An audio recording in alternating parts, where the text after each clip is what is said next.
Yeah, baby. She's so rotten, she wants migrants picking cotton. We present to you Democratic Congresswoman Jasmine Crockett, who made this shocking argument why America needs immigrants. Roll it, Alfred. So I had to go around the country and educate people about what immigrants do for this country, or the fact that we are a country of immigrants. Right. The fact is, ain't none of y'all trying to go and farm right now. Okay, so I'm lying. Raise your hands. This is when the wheels fall off. You're not. Jasmine Crockett walked into the spotlight as if she controlled every corner of the room. Her eyeliner flawless and her confidence even sharper, clearly prepared to persuade everyone she was about to own the moment. But Greg Gutfeld and Megyn Kelly did not show up to grant her an effortless win. They arrived with no patience at all, and even less tolerance for weak reasoning. Gutfeld ripped into her claims with the intensity of a verbal hurricane, while Megyn sliced through her logic as if she were correcting a flawed courtroom script in real time. Jasmine entered with pure attitude in a situation that demanded strategy, and she ended up being completely checkmated right on live television for everyone watching. That's what she does. She puts out this video of her acting in a certain way, and that's how she fundraises. Mm-hmm. We actually did a bit of a deep dive on her after my old colleague from Fox News, Todd Starnes, posted something on X not long ago, Walter. He posted the following: Jasmine Crockett wants you to think she's from the hood, that she grew up on the streets. The exact opposite is true. She attended an exclusive day school where tuition is nearly $35,000 a year. She also attended Rhodes College, a private school where tuition is nearly $55,000 a year. She's cosplaying a gangsta. So we looked up her background. She was born in St. Louis. She's 43. Her dad was a Baptist pastor and a teacher. Her mother worked in a post office. She graduated from Mary Institute and St. Louis Country Day School, one of the most expensive private schools in the city. Indeed, the current tuition, $35,000. And Jasmine Crockett stepped into Congress like she had just emerged from a dramatic television spin-off nobody really asked for, landing somewhere between a courtroom spectacle and a surprise reality show entrance that caught everyone off guard. She treated C-SPAN like it was the Bad Girls Club Capitol Hill edition, packed with sudden reactions and perfectly timed camera poses. And honestly, if viral outbursts and social media clapbacks counted as legitimate qualifications, she'd be Speaker, Majority Leader, and Secretary of SAS all at once. But reality doesn't function that way because real politics isn't built on side eyes and flashy sound bites. It's built on substance. And that seemed to be the one thing missing from her performance. Jasmine Crockett's got another hot take. No blacks and whites on a wedding cake. The Democrats' new chosen one, Jasmine Crockett, is in the news again for an old clip where she attacked Florida Rep. Byron Donalds for marrying a white woman. Roll it, Bertha. The fact that you sitting around talking about life was better under Jim Crow, is this because you don't understand history? Or literally it's because you married a white woman and so you think that whitewashed you? That's not very woke, is it? And then Greg Gutfeld and Megyn Kelly stepped forward into the spotlight. Two media heavyweights who don't rely on filters, soft lighting, or gentle framing to make an impact. They weren't there for polite political conversation. They showed up ready to roast and definitely not the cozy campfire variety. Jasmine Crockett looked like she had wandered into Shark Tank dressed for a RuPaul's Drag Race Capital Chaos moment, completely out of rhythm with the room and clearly unprepared for what followed. 1, this wasn't a calm exchange. It was full-throttle verbal destruction. No buzzers, no pleasantries, just a high-speed demolition derby of arguments. And Jasmine rolled in like she brought a tiny tricycle to a battlefield packed with monster trucks trying to keep pace while everything crashed around her. Of leftist hypocrisy and cluelessness. Jasmine Crockett is a rising star amongst the far-left progressives in this country. She's a representative from Houston, Texas, of all places, which makes no sense because she seems to be far too left for Houston, but apparently not because they elected her. It must be like, Orange County in California being like the one outlier in an otherwise uniformly covered, state, like all red with the one blue, all blue with the one red. Okay, so Jasmine Crockett got up at a Los Angeles dinner this past Saturday. And it was hosted by, this is perfect, the human. Let's be honest, Greg Gutfeld didn't just arrive. He exploded onto the scene with the chaotic energy of a snarky raccoon who somehow memorized the Constitution and turned sarcasm into a full-scale political weapon. Every line he delivered felt like a quick jab wrapped in sharp wit, and every punchline carried a subtle layer of legal shade. Then Megyn Kelly followed, calm, precise, focused, and absolutely lethal. Like a principal stepping into a cafeteria, food fight with a clipboard and a single look that freezes the entire room. And Jasmine, she was the student tossing mashed potatoes like it was a viral prank, not realizing every moment was being captured in crystal clear detail for everyone watching. That was 3 years ago. The ones of her just sounding like a normal person talking. 3 years, it's not like that was 20 years, but then she moved to Mississippi for all that time. That was 3 years ago. She sounded like a totally normal person. It's only now she's got her accent and she's going to kick everybody's ass. It's such an affectation. The Crockett's entire political approach runs on pure aesthetic outrage. Almost like the Congressional version of tossing glitter onto a legal argument and hoping it dazzles the crowd. It's loud, it's flashy, it grabs attention for a second. But beneath all that sparkle, it feels like a nothing burger served with an extra side of attitude. Her presence didn't appear grounded in policy or concrete solutions. It felt more like performance art, less legislation, and more stage energy. One somewhere between I'm reclaiming my time and can I finish my sentence. She appeared to forget that real governance isn't about viral drama or theatrical pauses. It's about actually putting in the work, and no amount of fierce looks can substitute for genuine leadership once the cameras finally stop rolling. Any point there?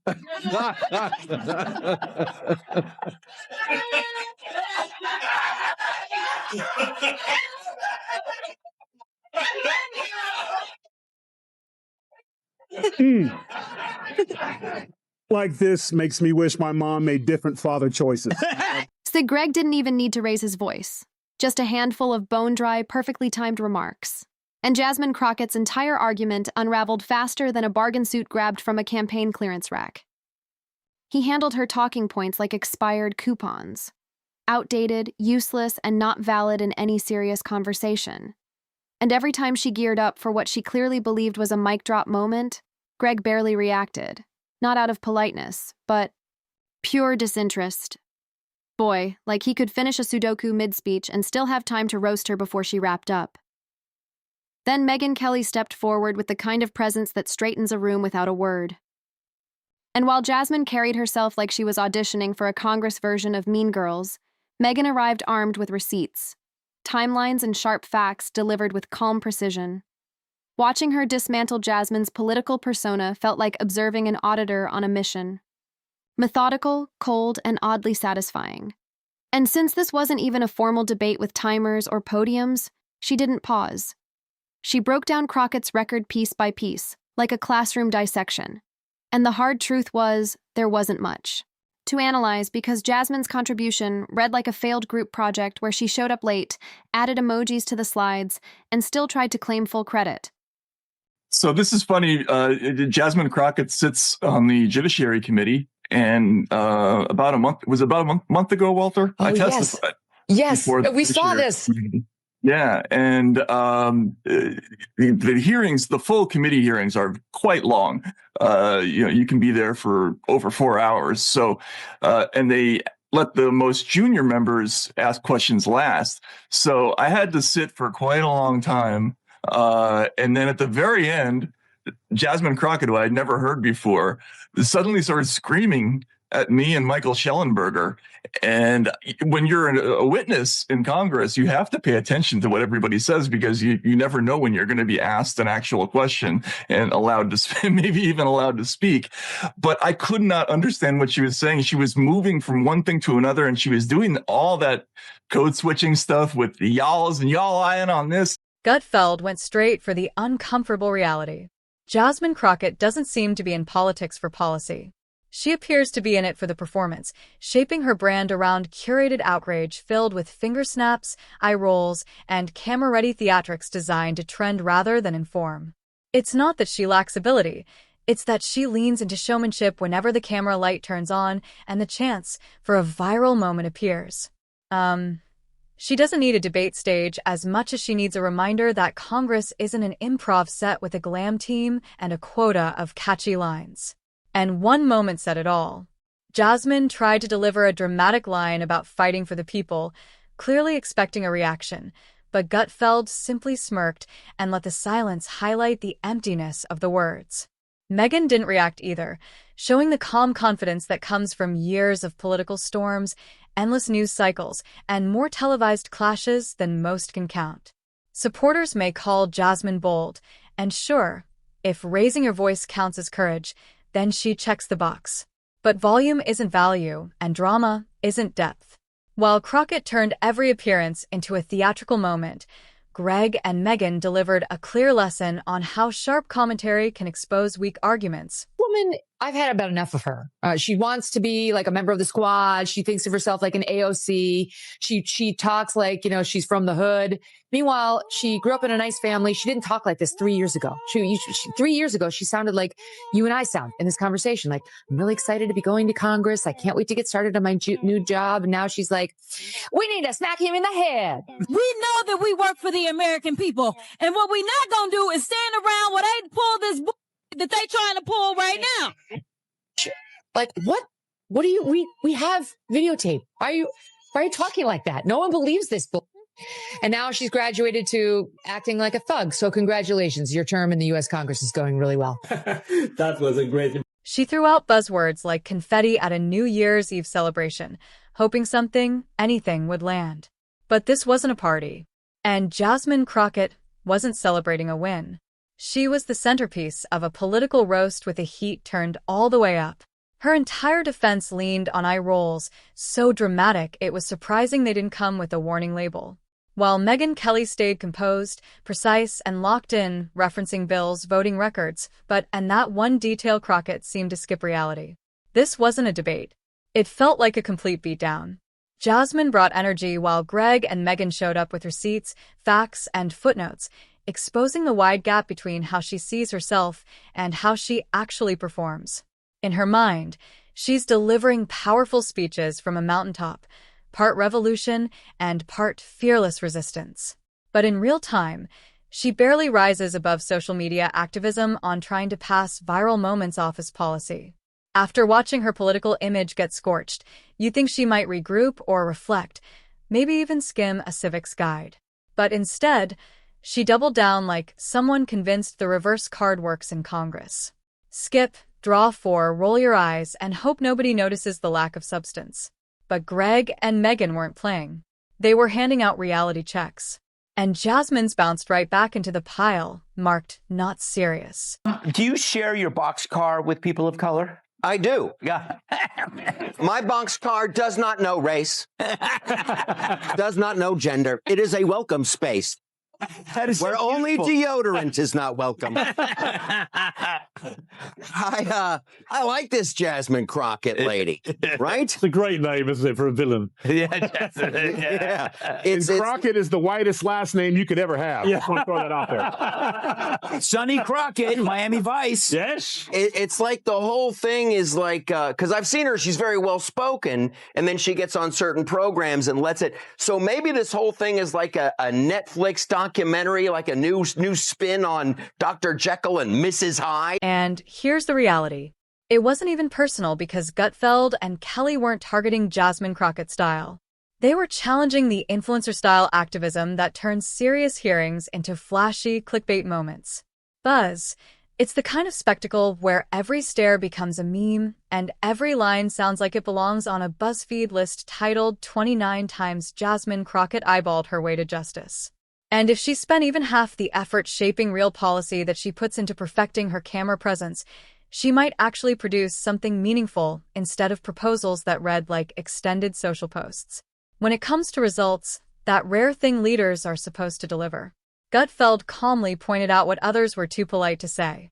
Jasmine Crockett's record looks like someone searched how to sound politically aware in 3 steps and stopped halfway through step 1.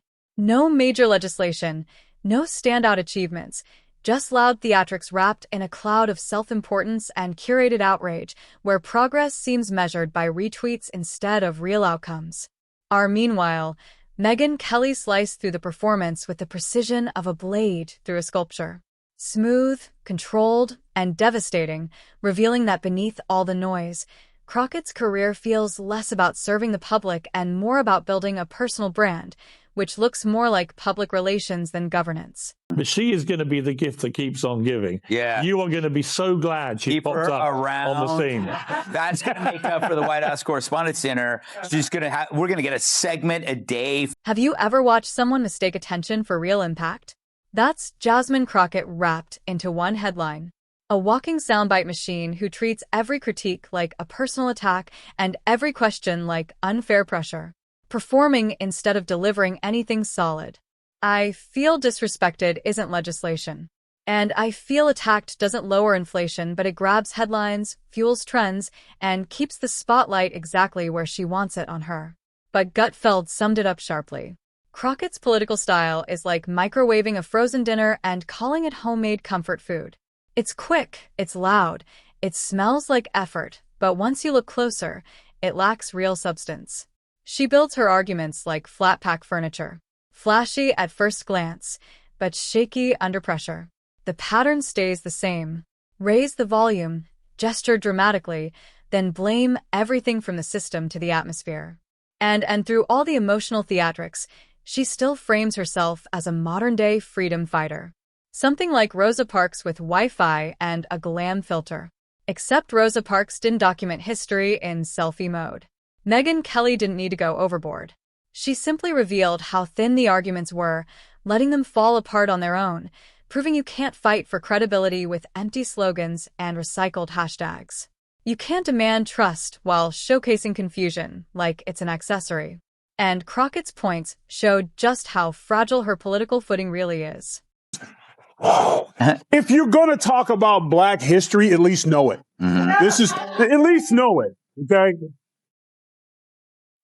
But it goes back to, that was 45 seconds of some of the, like, Kamala, you good right now. That was some of the dumbest I ever heard in my life. Here's the thing. This goes back to what we talked about earlier. They never have a solution. Just listen to your dumbass. You want to talk about agriculture? Why don't you fix the lottery? Why don't you make it easier for people who want to come into this country to work in agriculture and equitate? 11th. Crockett's trademark move is that intense stare she leans on whenever her arguments start to fade, as if she wants everyone to believe she's holding some hidden insight only she can see, like a dramatic magic 8-ball stuck on try again later. But Greg Gutfeld and Megyn Kelly weren't fooled for even a second. They've seen that look before. It's not power. It's a pause tactic dressed up as confidence. And the roast was so sharp, it didn't even need a comeback. And because Crockett's silence didn't feel commanding, it felt like surrender.